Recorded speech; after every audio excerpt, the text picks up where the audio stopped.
सो dears, आज हम class 5th की मैथमेटिक्स में रिव्यू एक्सरसाइज 3 जो दी हुई है और उसमें जो पहला नंबर क्वेश्चन दिया हुआ है उसे सॉल्व करेंगे। सो अपनी वीडियो शुरू करने से पहले मैं आप सभी से रिक्वेस्ट करता हूं, प्लीज सब्सक्राइब माय चैनल।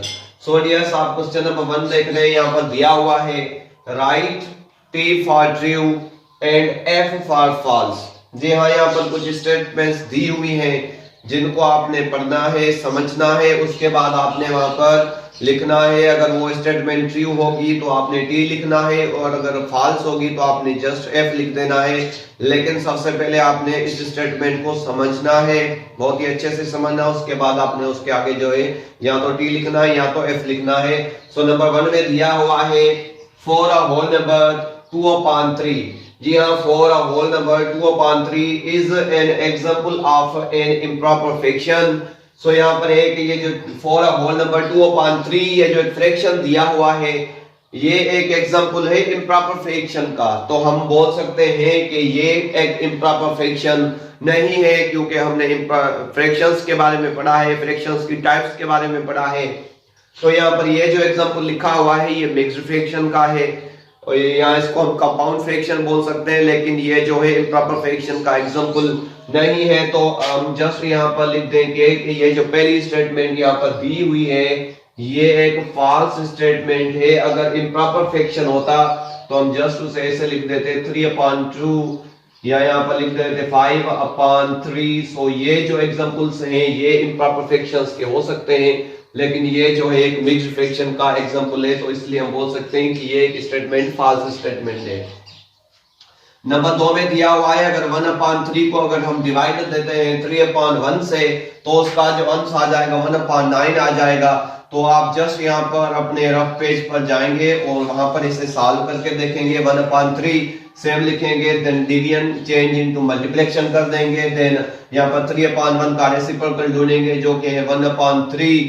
तो हम जस्ट यहाँ पर इसे सॉल्व करके देखते हैं 1 1 1, देन यहाँ पर अच्छा 1 1 1 हो जाएगा और 3 3 यहाँ पर 9 हो जाएगा। तो हम देख सकते हैं कि यहाँ पर अगर हम इसको प्रॉब्लम को सॉल्व करते हैं तो इसका जस्ट हमें आंसर यही मिल रहा है। तो हम बोल सकते हैं कि ये जो यहाँ पर स्टेटमेंट दी हुई है बिल्कुल ट्रू स्टेटमेंट है। नंबर 3 में आ जाते हैं the lowest form of 12/4 is 1/3।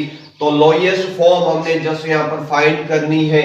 Lowest form मतलब यहाँ पर कौन सा डिवाइजर है जो 12 देन 4 का सेम है। तो हम बोल सकते हैं कि 4 सेम डिवाइजर है, 4 का डिवाइजर है, देन 4 जो है 12 का डिवाइजर है। तो जस्ट इसका आंसर हमें जो मिल जाएगा लोएस्ट फॉर्म में 4 12/4 का वो 3/1 मिल रहा है और यहाँ पर 1/3 दिया हुआ है। तो हम बोल सकते हैं ये एक फॉल्स स्टेटमेंट है।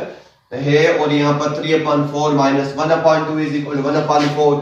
तो यहाँ पर सब्ट्रैक्शन दी हुई है, तो जस्ट हमने सब्ट्रैक्शन में 4 और 2 की यहाँ पर एलसीएम टेक करनी है जो कि 4 आ जाएगी। 4 को 4 के साथ डिवाइड देंगे, 1 को मल्टीप्लाई करेंगे 3 के साथ, तो 1 3 3, देन 1 2 2, देन 2 2 4।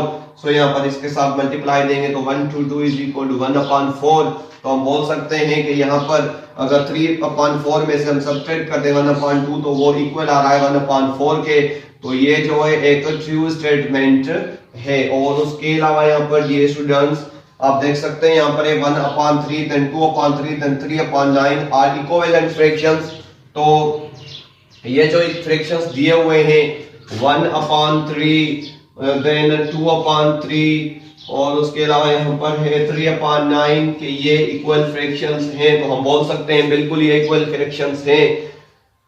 यहाँ पर ये जो है 1/3 और यहाँ पर है 2/6। सो हम जस्ट बोल देंगे कि ये जो सारे फ्रैक्शंस है ये इक्विवेलेंट हैं, क्योंकि यहाँ पर अगर इनको हम सिंपलेस्ट फॉर्म में कन्वर्ट करते हैं तो 1 2 2 देन यहाँ पर जो है 3 2 6। सो हम बोल सकते हैं 1/3 ये फ्रैक्शन है, ये भी 1/3 हो जाएगा और यहाँ पर 1 3 3 देन 3 3 9। सो हम देख सकते हैं अगर इनको सिंपलेस्ट में हम कन्वर्ट करें तो सारों का जवाब जो आ रहा है 1/3 1/3 1/3। सो हम बोल सकते हैं कि ये 1/3 2/6 देन 3/9 आर इक्विवेलेंट फ्रैक्शंस हैं और ये एक ट्रू स्टेटमेंट है। हमने जस्ट यहाँ पर टी लिख देना है।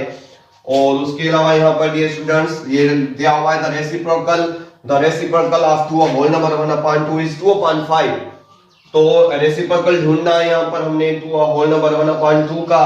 सो जस्ट हम इसको यहाँ पर लिख देते हैं टू अ होल नंबर 1/2। अगर इसको मिक्स्ड में इम्प्रॉपर में कन्वर्ट करते हैं तो 4 2 4 देन 1 5/2। और अभी इसका हमने रेसिप्रोकल यहाँ पर एक मिक्स्ड फ्रैक्शन है, मिक्स्ड फ्रैक्शन को हमने कन्वर्ट किया है यहाँ पर इम्प्रॉपर में। अभी इसका हमने रेसिप्रोकल ढूंढना है जो कि बन हो जाएगा 2/5।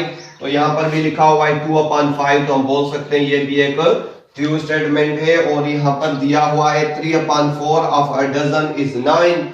यहाँ पर जस्ट ये कहा गया है कि 3/4 ऑफ अ डजन, डजन मतलब 12 थिंग्स। सो अगर हम यहाँ पर एक ऐसे करते हैं कि यहाँ पर 3/4 को जो है मल्टीप्लाई कर देते हैं, क्योंकि यहाँ पर 3/4 ऑफ अ डजन, डजन मतलब 12 थिंग्स का जो है 3/4 फ्रैक्शन बोल रहा है कि 9 के इक्वल आ रहा है। तो हमने जस्ट यहाँ पर 3/4 लिखने के बाद और डजन, डजन मतलब 12, तो हमने जस्ट यहाँ पर 12 लिख देना है, 12 के साथ ऐसे मल्टीप्लाई देना है 1 4 4, देन यहाँ पर जो है 3 4 12। तो हम बोल सकते हैं यहाँ पर जो है कि 3 3 9। तो यहाँ पर भी यही लिखा हुआ है कि 3/4 of a dozen is equal to 9। तो ये स्टेटमेंट जो है बिल्कुल करेक्ट आ रही है। तो जस्ट हमने यहाँ पर टी लिख देना है। और यहाँ पर है कि 1 whole number 1/2 metre equal to 150 centimetre. तो जस्ट हमने यहाँ पर लिखना है 1 होल नंबर 1/2 मल्टीप्लाई, तो यहाँ पर मीटर, मीटर मतलब 100 सेंटीमीटर। तो हमने जस्ट यहाँ पर 100 लिख देना है। और अब इसको सॉल्व करेंगे 1 2 2 then 1 is equal to 3/2 multiply 100। So हम बोल सकते हैं कि 1 2 2 देन 5 2 10 देन 0। सो यहाँ पर हमें जस्ट ये मिल रहा है वो 150 सेंटीमीटर मिल रहा है। तो हम यहाँ पर बोल सकते हैं कि 1 whole number 1/2 metre equal to 150 centimetre. तो ये भी जो है एक बिल्कुल ट्रू स्टेटमेंट है। तो जस्ट हमने यहाँ पर टी लिख देना है।